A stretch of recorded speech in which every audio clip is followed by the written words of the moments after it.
Hello നമസ്കാരം. മഴതോരും മുമ്പീടെ വരാനിരിക്കുന്ന ഒരു സൂപ്പർ എപ്പിസോഡിൻ്റെ സ്റ്റോറി ആയിട്ട് പറയാൻ പോകുന്നത്. അപ്പോൾ എല്ലാവരും സ്റ്റോറി മുഴുവനായിട്ട് കേൾക്കുക, സപ്പോർട്ട് ചെയ്യാം. അലീന ഹോസ്പിറ്റലിൽ എത്തുന്നത് വരെ ഗോവർദ്ധൻ അവളെ കാത്തു നിൽക്കുന്നുണ്ട്. ഇന്ന് പ്രതികളെ കോടതിയിൽ ഹാജരാക്കുന്ന ദിവസമാണ്. അഡ്വക്കറ്റിനെ കാണാനായിട്ട് ഗോവർദ്ധൻ ടൗണിലേക്ക് പോവുക. അങ്ങനെ അലീന ICUയിൽ കയറിയിട്ട് ബാലചന്ദ്രനെ കാണുകയാണ്. ഒറ്റ ദിവസം കൊണ്ട് അച്ഛൻ ഒരുപാട് പ്രായം ചെന്ന പോലെ അലീനയ്ക്ക് തോന്നുന്നുണ്ട്. തീർത്തും പരവശനായിരുന്നു. ആകെ വിഷമവും സങ്കടവും എല്ലാം കൊണ്ടും ആകെ ബാലചന്ദ്രൻ തകർന്നു പോയിരുന്നു. വീട്ടിൽ എങ്ങനെയുണ്ട് മോളെ എന്നൊക്കെ അയാൾ ഒരു തളർന്ന സ്വരത്തിൽ ഇങ്ങനെ ചോദിക്കുമ്പോൾ അവിടെ ഒരു കുഴപ്പമില്ല അച്ഛാ എന്ന് പറയാണ്. ബബിയും കൃഷ്ണമോളും എന്ന് ചോദിക്കുമ്പോൾ അവർക്ക് സങ്കടമുണ്ട്. അതില്ലാണ്ടിരിക്കുമ്പോൾ സാരമില്ല, എല്ലാം മാറും, അവരെന്ത് ചെയ്യാൻ ചോദിക്കുമ്പോൾ വീട്ടിലുണ്ട്, ഞാൻ പറഞ്ഞിട്ടുണ്ട് പുറത്തേക്ക് ഇറങ്ങണ്ടെന്ന്. പോലീസുകാർ പിന്നെ അവിടെ വന്നോ എന്ന് ചോദിക്കുമ്പോൾ അച്ഛൻ എന്തിനാണ് ഇതൊക്കെ അന്വേഷിക്കുന്നത്, ഇവിടെ കിടന്നുകൊണ്ട് വല്ലതും ചെയ്യാൻ പറ്റുമോ എന്ന് ചോദിക്കണം. നീ TV ഒക്കെ കണ്ടോ എന്ന് ചോദിക്കുമ്പോൾ കണ്ടു, എല്ലാം കണ്ടു അച്ഛാ. അല്ല ഞാനൊന്നും കണ്ടില്ല, എൻ്റെ ഫോൺ പോലും നിങ്ങൾ തന്നില്ലല്ലോ എന്ന് പറയാട്ടോ. എന്തിനാ അച്ഛാ മനസ്സ് വിഷമിപ്പിക്കാനാണെങ്കിൽ വേറെ പല കാര്യങ്ങളും ഇല്ലേ, ഞാൻ പറയണോ എന്ന് ചോദിക്കുമ്പോൾ പറയൂ എന്ന് പറയണേ. ഞാൻ ഈ ഹോസ്പിറ്റലിലായ ശേഷം അവിടെ എന്തൊക്കെ സംഭവിച്ചു എന്ന് എനിക്കറിയണ്ടേ മോളെ. എൻ്റെ മോൻ ജീവിച്ചിരിപ്പുണ്ടോ, ഇനി അവനെ ജീവിക്കാൻ കൊള്ളാവോ? ബാലൻ പിന്നെ ഒന്നും ഇങ്ങനെ ചോദിക്കുന്നില്ല കേട്ടോ. ഇങ്ങനെ ആകെ വിഷമിച്ച് ഇങ്ങനെ കിടക്കുകയാണ്. അലീനയാണെങ്കിൽ ഒന്നും വിട്ട് പറയുന്നില്ല. എന്നാലും അയാൾക്ക് മനസ്സിലാവുകയാണ് അലീന ഒന്നും സംസാരിക്കാത്തതാണ്, എല്ലാ കാര്യങ്ങളും തന്നെ അറിയിക്കാത്തതാണെന്ന് മനസ്സിലാവുന്നുണ്ട്. അയാൾ ഇത്രയും നേരം കണ്ണടച്ചങ്ങനെ അനങ്ങാതെ കിടക്കുകയാണ്. കുറച്ച് നേരം നെറ്റിയിൽ ഇളം ചൂടുള്ളൊരു സ്പർശനം. അയാൾ കണ്ണ് തുറന്ന് നോക്കുമ്പോൾ അലീനയുടെ കൈപ്പടമാണ് ഇങ്ങനെ നെറ്റിയിൽ അലീന ഇങ്ങനെ നെറ്റിയിൽ കൈവച്ചേക്കാണ്.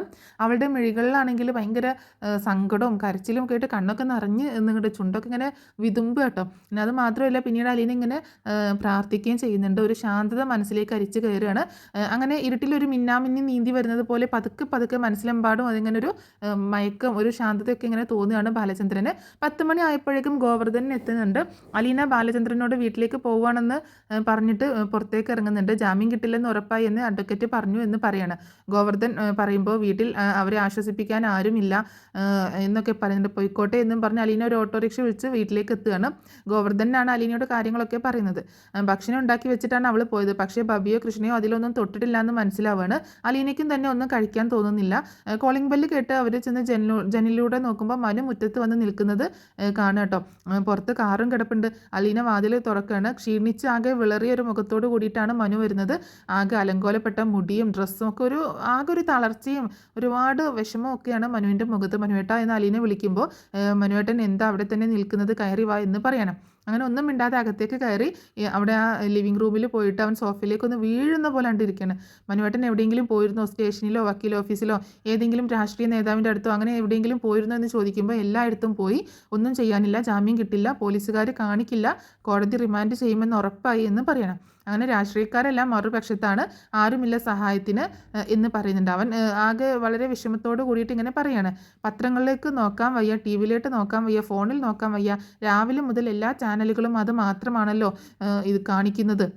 അറസ്റ്റ് ചെയ്തതും ചോദ്യം ചെയ്യാൻ കൊണ്ടുപോകുന്നതും തെളിവെടുപ്പ് നടത്തുന്നതും എല്ലാം ലൈവായിട്ട് കാണിച്ചു കൊണ്ടിരിക്കുകയല്ലേ. കോടിക്കണക്കിന് ആളുകളെല്ലാം കണ്ടുകൊണ്ടിരിക്കുകയാണ്. തനിക്കല്ല മനുവിനാണ് സാന്ത്വനം വേണ്ടതെന്ന് അവൾക്ക് മനസ്സിലാവാണ്. ആകെ ഹൃദയം തകർന്ന അവസ്ഥയിലാണ് മനു കിടക്കുന്നത്. സ്വന്തം അനുജനും കസിനുമാണ് മാനഭംഗ കേസിൽ കുടുങ്ങി വാർത്തകളിലും ചിത്രങ്ങളിലും നിറഞ്ഞു നിൽക്കുന്നത്. മനു കൈവെള്ളയിൽ നെറ്റി താങ്ങി ഇങ്ങനെ കുനിഞ്ഞിങ്ങനെ ഇരിക്കുകയാണ്. അലീന അരികെ ചെന്ന് ഇരിക്കുന്നുണ്ട്. വീട്ടിലെ അവസ്ഥ എന്താ മനുവേട്ടൻ ചോദിക്കുമ്പോൾ മരണ വീട്ടിൽ ചെന്ന് കയറുന്നത് പോലെ തോന്നിയത്. അമ്മയും രഞ്ജിനിയും ആകെ തളർന്ന് കിടക്കുകയാണ്. മുത്തശ്ശി സദാസമയത്തും പ്രാർത്ഥനയാണ്. പുറത്തേക്ക് അങ്ങനെ ഓടിപ്പോവാനും മനുഷ്യരുടെ രോഷവും പരിഹാസവും നിന്ദയും ഒക്കെ ഉണ്ട്. പുറത്തോട്ട് ഇറങ്ങുമ്പോഴേ എല്ലാം ഉണ്ട്. ആൾക്കാരൊക്കെ കളിയാക്കി ചിരിക്കുകയാണ്. ഒരാളുടെ മുഖത്ത് നോക്കാൻ വയ്യ, എന്ത് ചെയ്യും, എല്ലാവരും കളിയാക്കുകയാണ് എന്നൊക്കെ പറയാമെന്ന്. അപ്പം അലീനയും പറയുന്നുണ്ട് അതേ മനുവേട്ട, എല്ലാവരും പരിഹസിക്കുകയാണ് എന്നൊക്കെ പറയുന്നത്. അലീന അവൻ്റെ തലയിൽ ഇങ്ങനെ കൈയമർത്തി അവനെ ആശ്വസിപ്പിക്കുന്ന രീതിയിൽ ഇരിക്കുകയാണ്. അവൻ മുഖം ഉയർത്തിയിട്ട് അലീനയെ നോക്കുകയാണ്. അപ്പോൾ അവളുടെ കണ്ണുകളിൽ ഇങ്ങനെ സങ്കടവും അതുപോലെ സ്നേഹവും കാരുണ്യമൊക്കെ ഇങ്ങനെ നിറഞ്ഞു നിൽക്കുന്നത് അലീനയുടെ കണ്ണിൽ നിൽക്കുന്നത് മനു കാണുകയാണ്. ഞങ്ങളെ കൂടി ആശ്വസിപ്പിക്കേണ്ട ആളല്ലേ മനുവേട്ടൻ, വേറെ ആരുണ്ട്, മനുവേട്ടൻ്റെ അടുത്ത് എൻ്റെ സങ്കടം പറയാമല്ലോ എന്ന് കരുതി എല്ലാം അടക്കി പിടിച്ചിരിക്കുകയായിരുന്നു ഞാൻ ഇന്ന്. അവൻ്റെ ശിരസിൽ ഇങ്ങനെ തലോടിക്കൊണ്ട് അവൾ പറയട്ടോ. മനു അവളുടെ കൈകൾ പിടിച്ചുകൊണ്ട് അതിലേക്ക് മുഖം വെച്ചുകൊണ്ട് ഇങ്ങനെ പൊട്ടിക്കരയാണ്. തൻ്റെ വിരലുകളൊക്കെ ഒരു ചൂടുള്ള നനവ് ഇങ്ങനെ വരുന്നത് അലീന മനസ്സിലാക്കുന്നുണ്ട്. മനുവേട്ട അലീന സങ്കടത്തോടെ വിളിക്കുമ്പോൾ അവൻ മുഖം ഉയർത്താട്ടോ. അവൻ്റെ കണ്ണുകളിലാണെങ്കിൽ കണ്ണീര് പുരണ്ടാകെ നനഞ്ഞിരിക്കുകയാണ്. ഇതിൽ നിന്ന് നമുക്ക് രക്ഷപ്പെടാൻ പറ്റുമോ അലീന എന്ന് അവൻ ഇങ്ങനെ ചോദിക്കുമ്പോൾ പറ്റുമോ, എങ്ങനെ തോന്നി അവർക്ക് ഇങ്ങനെയൊക്കെ ചെയ്യാൻ, ഇങ്ങനെ തോന്നി എന്നൊക്കെ ഇങ്ങനെ പറഞ്ഞ് കരയാണ്. അലീനയ്ക്ക് ഇത് കണ്ടു നിൽക്കാൻ പറ്റുന്നേ ഇല്ല. അവൾ പെട്ടെന്ന് തിരിഞ്ഞ് നടന്ന് പോവുകയാണ്. ഊണുമുറിയിൽ അങ്ങനെ ആ ഡൈനിങ് ടേബിളിലെ കസേരയിൽ ചെന്നിരുന്ന് മേശപ്പുറത്തേക്ക് തല ചായച്ചിരുന്ന് വിങ്ങി പൊട്ടി കരയാണ്. കുറച്ച് കഴിഞ്ഞപ്പോൾ മനുവിൻ്റെ വിളി കേൾക്കുകയാണ്. അവൾ വേഗം കണ്ണും മുഖവും തുടച്ച് മനുവിൻ്റെ അടുത്തേക്ക് ചെല്ലുന്നുണ്ട്. കഴിക്കാൻ എന്തെങ്കിലും ഇരിപ്പുണ്ടോ? വീട്ടിൽ നിന്ന് ഒന്നും കഴിച്ചില്ല, ഇന്നലെ പട്ടിണിയാണ് എന്നൊക്കെ പറയുമ്പോൾ മനുവേട്ടൻ എനിക്ക് ഞാൻ ഇപ്പോൾ തന്നെ വിളമ്പി തരാം എന്ന് പറയുന്നുണ്ട്. അങ്ങനെ അലീന വേഗം കിച്ചണിലേക്ക് പോയിട്ട് മനു വാഷ് ബേസിനിൽ പോയി മുഖം കൈയൊക്കെ കഴുകി വരുന്നുണ്ട്. അങ്ങനെ കൃഷ്ണയെ ഭക്ഷണം കഴിക്കാൻ വിളിക്കുകയാണ്. അവൾ കിടക്കുകയാണ്, വേണ്ടാന്ന് പറഞ്ഞെങ്കിലും അവളെ പിടിച്ചെഴുന്നേൽപ്പിച്ച് കൊണ്ടുവരുന്നുണ്ട് മനു. അങ്ങനെ ബബിയുടെ വാതിൽക്കൽ മനു എത്തിയപ്പോൾ അവൾക്കും ഒന്നും വേണ്ട, വിശപ്പില്ല എന്ന് പറയുമ്പോൾ ചെവിക്ക് പിടിച്ച് അവൻ അവളെ അതേമാതിരി ഡൈനിങ് ടേബിളിലേക്ക് കൊണ്ടുവരുന്നുണ്ട്. അലീന എല്ലാവർക്കും ഭക്ഷണം വിളമ്പാണ്. മനു ബബിയെയും കൃഷ്ണയെയും നിർബന്ധിച്ച് കഴിപ്പിക്കേണ്ട രണ്ടുപേരെയും അവൻ ഉപദേശിച്ച് കുറച്ച് കാര്യങ്ങളൊക്കെ പറഞ്ഞു കൊടുക്കുന്നുണ്ട്. വ്യക്തിവിരോധങ്ങൾ മറന്ന് നിങ്ങൾ അലീനയോടൊപ്പം നിൽക്കേണ്ട സമയമാണിത്. വേറെ ആരുമില്ല നിങ്ങൾക്കൊരു തുണ. ഒരാപത്ത് വരുമ്പോൾ ഒരു വീട്ടിലുള്ള എല്ലാവരും ഒറ്റക്കെട്ടായിട്ട് നിൽക്കണം എന്ന് മനു ബബിയെ നോക്കിയിട്ടാണ് പറയുന്നത്. അവളൊന്നും മിണ്ടാതെ ഇങ്ങനെ ആരെയും നോക്കാതിരുന്ന് ഭക്ഷണം കഴിക്കുകയാണ്. അലീനയ്ക്ക് വേണമെങ്കിൽ നിങ്ങൾ ഈ നിലയിൽ വിട്ടിട്ട് അവളുടെ പാട് നോക്കി പോകാം, എന്നിട്ടും പോകാതെ നിങ്ങളുടെ കാര്യങ്ങൾ നോക്കിക്കൊണ്ട് ഇവിടെ തന്നെ നിൽക്കുന്നത് നിങ്ങളോട് മാത്രമല്ല ഈ കുടുംബത്തോടുള്ള സ്നേഹവും കടപ്പാടും കൊണ്ട് മാത്രമാണ്. അത് നിങ്ങൾ മനസ്സിലാക്കണം എന്ന് പറയുമ്പോൾ ഞാൻ അലീന ചേച്ചിയുടെ കൂടെയാണ് നിൽക്കുന്നത് എന്ന് കൃഷ്ണ പറയണം. ഇന്നലെ ചേച്ചിയെ പോലീസ് കൊണ്ടുപോയപ്പോൾ ഞാനാ വിളിച്ച് എല്ലാവരോടും പറഞ്ഞത് എന്ന് മനുവിനോട് കൃഷ്ണ പറയുന്നുണ്ട്. ആ സമയത്ത് മനു പറയുന്നുണ്ട്, എന്തായാലും മോൾ അങ്ങനെ വിളിച്ചത് നന്നായി, അതുകൊണ്ട് അവളെ പോലീസിൽ നിന്ന് ഇറക്കാൻ പറ്റിയല്ലോ. ഒരു രാത്രി അവിടെ കിടന്നിരുന്നെങ്കിൽ എന്തായിരിക്കും അവസ്ഥ എന്നിങ്ങനെ മനു ഇങ്ങനെ ഓർക്കണം, ഒരു ഭയത്തോട് കൂടിയിട്ട് ഓർക്കണം. കാരണം ആ പോലീസുകാരൻ വളരെ മോശമായിട്ടാണ് പെരുമാറുന്നത്. മനു മനുഷ്യങ്കര വല്ലായ്മയോട് അവളെ തന്നെ ഇങ്ങനെ നോക്കി നിൽക്കുകയാണ്. ഒടുവിൽ ബബിയോട് പറയുന്നുണ്ട്, നിൻ്റെ അച്ഛനും അമ്മയും ഹോസ്പിറ്റലിലാണ്, രോഹിത് പോലീസ് കസ്റ്റഡിയിൽ, അത് ഓർമ്മ വേണം, അലീന പറയുന്നത് അനുസരിക്കണം എന്ന് പറയുമ്പോൾ അവളൊന്നും മിണ്ടാതെ ഭക്ഷണം കഴിച്ച് എഴുന്നേറ്റ് പോവുകയാണ്.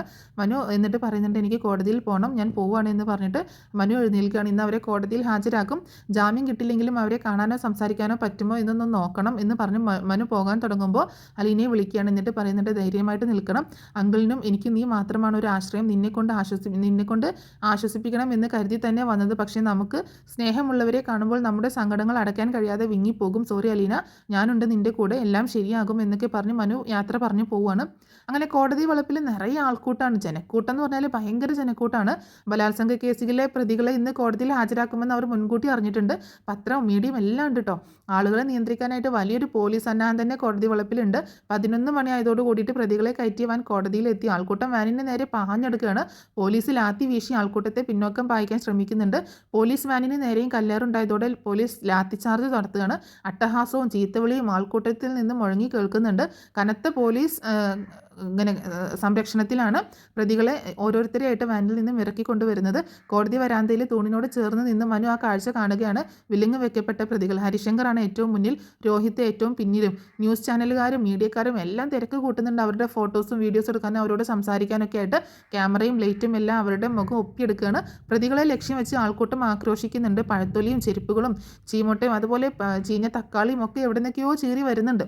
പോലീസ് ലാത്തി വീഴ്ച ആളുകളെ വിരട്ടി ഓടിക്കുകയാണ്. ഹരിശങ്കർ വിലങ്ങിട്ട കൈകൾ ഉയർത്തി മുഖം മറച്ചു പിടിക്കുന്നുണ്ട്.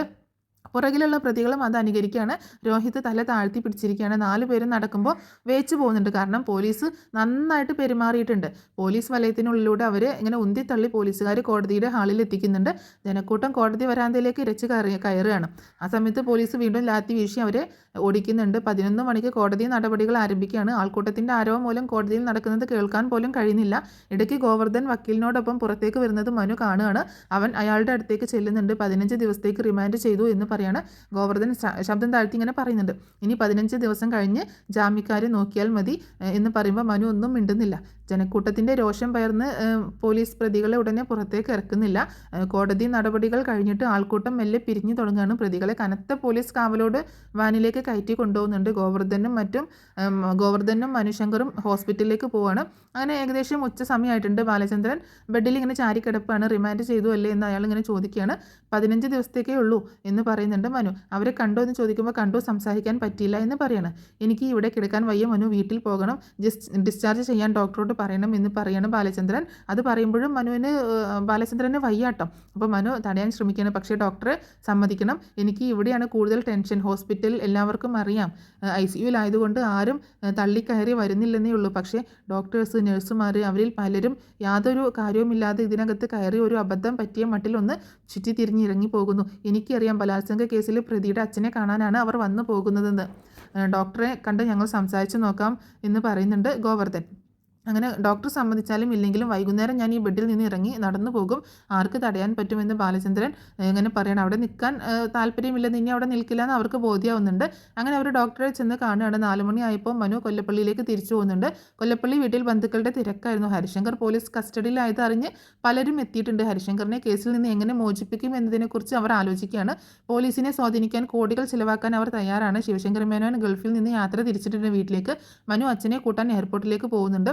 വൈകുന്നേരം ബാലനെ ഡിസ്ചാർജ് ചെയ്യുകയാണ്. 7 മണി വരെ അവർ കാത്തിരുന്ന് ഇരുട്ടിയ ശേഷമാണ് ഹോസ്പിറ്റലിൽ നിന്നും ഇറങ്ങുന്നത്. ഗോവർദ്ധൻ വണ്ടിയുമായി വന്നിട്ട് വീട്ടിലെത്തിയപ്പോൾ ബാലൻ തനിയകത്തേക്ക് കയറി പോവുകയാണ്. അച്ഛനെ കണ്ടതും കൃഷ്ണമോളും ബബിയും കരയാൻ തുടങ്ങിയാണ്. ബാലചന്ദ്രൻ അവരെ ആശ്വസിപ്പിക്കുന്നുണ്ട്. എന്തിനാ മോളെ കരയുന്നത്, അവനൊരു തെറ്റ് പറ്റി, ആരാ തെറ്റ് ചെയ്യാത്തവർ വിഷമിക്കേണ്ട കേട്ടോ, അച്ഛൻ വന്നില്ലേ എന്നൊക്കെ പറയാണ്. ബബിതയുടെ മുറിയിൽ ചെന്ന് അയാൾ വിളിക്കുന്നുണ്ട്. അവൾ വാതിൽ തുറന്ന് എന്താ വാതിൽ അടച്ച് അകത്തിരിക്കുന്നത്. ബബിത ഒന്നും മിണ്ടുന്നില്ല കേട്ടോ. നേരത്തെ അലീനയും കൃഷ്ണയും കൂടിയാണ് വന്ന് കെട്ടിപ്പിടിച്ച് കരയുന്നത്. അവളുടെ കണ്ണിലെ ചോദ്യങ്ങൾ ബാലന് വായിക്കാമായിരുന്നു. പിന്നെ എന്ത് ചെയ്യണം, ഞാൻ റോഡിൽ ഇറങ്ങി നടക്കണോ, പൊതുജനത്തിൻ്റെ പരിഹാസം കേൾക്കണോ, ആരാണ് ഇതെല്ലാം വരുത്തി വെച്ചത് എന്ന് അവളിങ്ങനെ ചോദിക്കുകയാണ്. സാരമല്ല, ഈ വിഷമഘട്ടം എല്ലാം മാറും. എന്നിട്ട് ഇനി എന്താ അച്ഛ, എന്തിനാ അച്ഛ ജീവിച്ചിരിക്കുന്നത്. അവളുടെ വാക്കുകളിൽ പകയും സങ്കടവും ഒക്കെ ഉണ്ടായിരുന്നു. ബാലനൊന്നും മിണ്ടുന്നില്ല. ഗോവർദ്ധൻ ബാലനെ താങ്ങി പിടിച്ച് മുകളിലെ മുറിയിൽ എത്തിക്കുന്നുണ്ട്. ഇനി ഞാൻ പോയിക്കോട്ടെ എന്ന് ഗോവർദ്ധൻ ചോദിച്ചപ്പോൾ ബാലൻ അയാളെ നോക്കി. തൻ്റെ വലങ്കൈയായി ഇനി ഗോവർദ്ധൻ മാത്രമേ ഉള്ളൂ എന്ന് അയാൾക്ക് തോന്നിപ്പോവാണ്. 8 മണിയായപ്പോൾ അലീന ഭക്ഷണമായിട്ട് വരുന്നുണ്ട്. കഞ്ഞിയും ചമ്മന്തിയും അങ്ങനെ അയാളെ കൊണ്ട് കുടിപ്പിക്കുകയാണ്. അലീന അച്ഛൻ്റെ മുഖത്തോട്ട് നോക്കിയിട്ട് പറയുന്നുണ്ട്, അച്ഛൻ തോറ്റിട്ടില്ല അച്ഛ, ഒക്കെ ശരിയാകും എന്ന് പറഞ്ഞപ്പോൾ ഒരു കുഞ്ഞിനെ പോലെ അലീന ഇങ്ങനെ തലോടിക്കൊണ്ടിരിക്കുന്നത്. ബാലചന്ദ്രനാണെങ്കിൽ സങ്കടം കൊണ്ട് കരഞ്ഞു പോവുകയാണ്. അങ്ങനെ ഫോൺ കൊണ്ടുവന്ന് കൊടുക്കുന്നുണ്ട്. ഫോൺ തുറന്നപ്പോൾ പ്രതികളെക്കുറിച്ചുള്ള വാർത്തയായിരുന്നു അതിൽ കാണുന്നത്. തൻ്റെ മകൻ ഒരു പ്രതിയെ പോലെ നടന്നു പോകുന്ന ദൃശ്യം കണ്ട് അയാളുടെ ചങ്ക് പൊട്ടിപ്പോവാണ്. എല്ലാ ന്യൂസ് ചാനലുകളിലും ഈ വാർത്തയാണ്. തൻ്റെ സ്ഥാപനങ്ങളുടെ പേരും വാർത്തയിൽ വരുന്നുണ്ട്. മറ്റൊരു സോഷ്യൽ മീഡിയ ചാനലിൽ ഒരു വാർത്ത കൂടി അയാൾ കണ്ടു. രോഹിത്തിൻ്റെ വീട്ടിലെ ജോലിക്കാരി അലീനയെ പോലീസ് കസ്റ്റഡിയിൽ എടുത്ത് ചോദ്യം ചെയ്യുന്നു. അലീനയ്ക്ക് ഈ സെക്സ് റാക്കറ്റുമായിട്ട് ബന്ധമുള്ളതായി പോലീസ് സംശയിക്കുന്നു എന്നിങ്ങനെ കാണുമ്പോൾ അലീനയെ പോലീസ് കൊണ്ടുപോയ വിവരം ബാലൻ അറിഞ്ഞിരുന്നില്ല. അയാൾ ഉടനെ അവളെ വിളിക്കുകയാണ്. അയാളുടെ മുഖം ചുവന്നിരിക്കുന്നത് കണ്ടപ്പോൾ അലീനയ്ക്ക് കാര്യം മനസ്സിലായി.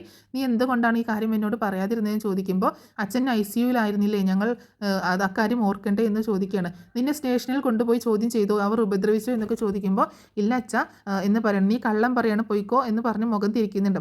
അലീനയുടെ കണ്ണ് നിറയാണ്. അവൾ അച്ഛൻ്റെ അരികിൽ വന്ന് ഇരുന്നിട്ട് പറയുന്നുണ്ട്. അന്ന് നടന്ന കാര്യങ്ങളൊക്കെ ചുരുക്കി പറയാണ്. അങ്ങനെ മനോജും DYSPയും ഇടപെട്ട കാര്യമെല്ലാം അവൾ പറയുന്നുണ്ട്. വാർത്തയിൽ കണ്ടതൊന്നും സത്യമല്ല അച്ഛ, അച്ഛൻ വിഷമിക്കാതിരുന്നാൽ മതി. 8 മണി കഴിഞ്ഞപ്പോൾ ശിവശങ്കരനും മനുവും എത്തുകയാണ്. അലീനയെ കണ്ടതും ശിവൻ്റെ മുഖം കറക്കുകയാണ്. അയാൾ മുകളിലേക്ക് വരുന്നുണ്ട്. എന്താ ബാലചന്ദ്ര, ഒരു രക്ഷാമാർഗവും ഇല്ലല്ലോ എന്ന് പറയണം. നമ്മുടെ കുട്ടികൾ 2 പേരും ഊരാക്കുടുക്കിലാണല്ലോ എന്ന് പറയുമ്പോൾ ശിവേട്ടൻ എപ്പോഴാണ് വന്നത് എന്ന് ചോദിക്കണം. ഇന്നലെ വന്നപ്പോൾ മുതൽ നെട്ടോട്ടമാണ്. ഒരു ആപത്ത് വന്നപ്പോൾ സഹായിക്കാൻ ഒരാളുമില്ല. രാഷ്ട്രീയക്കാരൊക്കെ നമ്മളെ കാണുമ്പോൾ ഓടുകയാണ് ചെയ്യുന്നത്. ഒരു രക്ഷയുമില്ല എന്നാണ് പറയുന്നത് എന്ന് പറയുമ്പോൾ ശിവേട്ട, നമ്മുടെ മക്കൾ തെറ്റ് ചെയ്തു, അതിന് ശിക്ഷ അനുഭവിക്കാതെ വയ്യ എന്ന് ബാലൻ പറയണം. തെറ്റ് ചെയ്യുന്നവരെല്ലാം ശിക്ഷ അനുഭവിക്കണം എന്നുണ്ടോ എന്ന് ശിവൻ ഒരു ഭയങ്കര ദേഷ്യത്തോടെ ചോദിക്കുകയാണ്. ഇല്ല, അതറിയാൻ ഞാൻ ഒരുപാട് വൈകി. തെറ്റ് ചെയ്യുന്ന മിടുക്കന്മാർ സുരക്ഷിതമായി ജീവിച്ചിരിക്കുന്നുണ്ട്, ഞാൻ ഇപ്പോഴാണ് മനസ്സിലാക്കിയത്. ബാലൻ ഇങ്ങനെ കുത്തി പറഞ്ഞപ്പോൾ ശിവന് കാര്യം മനസ്സിലാവാണ്. ഇനി എന്ത് ചെയ്യണമെന്ന് അവരിങ്ങനെ ആലോചിക്കുന്നുണ്ട്. രാജീവിന് വരാൻ കഴിയില്ലെന്നും ഗംഗേട്ടനോട് വരാൻ പറഞ്ഞിട്ടുണ്ടെന്ന് ശിവൻ പറയണം. മനുവും ശിവനും കൂടി രാഷ്ട്രീയക്കാരൊക്കെ കാണാൻ പോകുന്നുണ്ട്. ബാലൻ തളർന്ന് ആ മുറിയിൽ തന്നെ ഇങ്ങനെ കിടക്കുകയാണ്. അപ്പോൾ എന്താണെങ്കിലും ഇനിയിപ്പോൾ എങ്ങനെയാണ് രോഹിത്തിനെയും അതുപോലെ ഹരിയൊക്കെ രക്ഷിക്കാൻ ഇവർ നെട്ടോട്ട് ഓടുന്നതെന്നൊക്കെ നമുക്ക് വരും എപ്പിസോഡുകളിലായിട്ട് കാണാൻ സാധിക്കും. അതുമാത്രമല്ല, രോഹിത്തിനെ മാത്രമേ രക്ഷിക്കാൻ അലീന മുന്നിട്ടിറങ്ങുന്നുള്ളൂ. കാരണം രോഹിത് തെറ്റ് ചെയ്തിട്ടില്ല എന്നുള്ളത് അലീനയ്ക്ക് ബോധ്യമാകുന്നുണ്ട്. രോഹിത്തിനോട് സംസാരിക്കുന്നതിലൂടെയിട്ട് രോഹിത് സത്യമാണ് പറയുന്നത് എന്ന് മനസ്സിലാവുകയാണ്. പക്ഷേ എങ്ങനെയെങ്കിലും രോഹിത്തിനെ രക്ഷിച്ചെടുക്കണം. പക്ഷേ അതിനുള്ള ഒരു വഴിയൊന്നും കാണുന്നില്ല. അതിനിപ്പോൾ എന്ത് ചെയ്യും എന്നൊക്കെയുള്ള ഒരു അങ്കലാപ്പിലാണ് അലീന ഉള്ളത്. നോവലിന് ബേസ് ചെയ്തിട്ടാണ് നമ്മൾ സ്റ്റോറി പറയുന്നത് കേട്ടോ. അപ്പോൾ എല്ലാവരും സ്റ്റോറി മുഴുവനായിട്ട് കേട്ടിട്ടുണ്ടാവുമെന്ന് കരുതുകയാണ്. അപ്പോൾ ഒന്ന് ചാനൽ സബ്സ്ക്രൈബ് ചെയ്യാതെ കാണുന്നവരാണെങ്കിൽ ഒന്ന് സബ്സ്ക്രൈബ് ചെയ്യാനും അതുപോലെ വീഡിയോ ഒന്ന് ലൈക്ക് ചെയ്യാനും ഹൈപ്പ് ചെയ്യാനും മറന്നു പോകരുത് കേട്ടോ. നമുക്ക് ഇതിൻ്റെ ബാക്കി സ്റ്റോറി നെക്സ്റ്റ് എപ്പിസോഡിൽ നെക്സ്റ്റ് ഡേ അപ്ലോഡ് ചെയ്യുന്നതായിരിക്കും. എല്ലാവരുടെയും സപ്പോർട്ട് പ്രതീക്ഷിക്കുന്നു. Thanks for watching.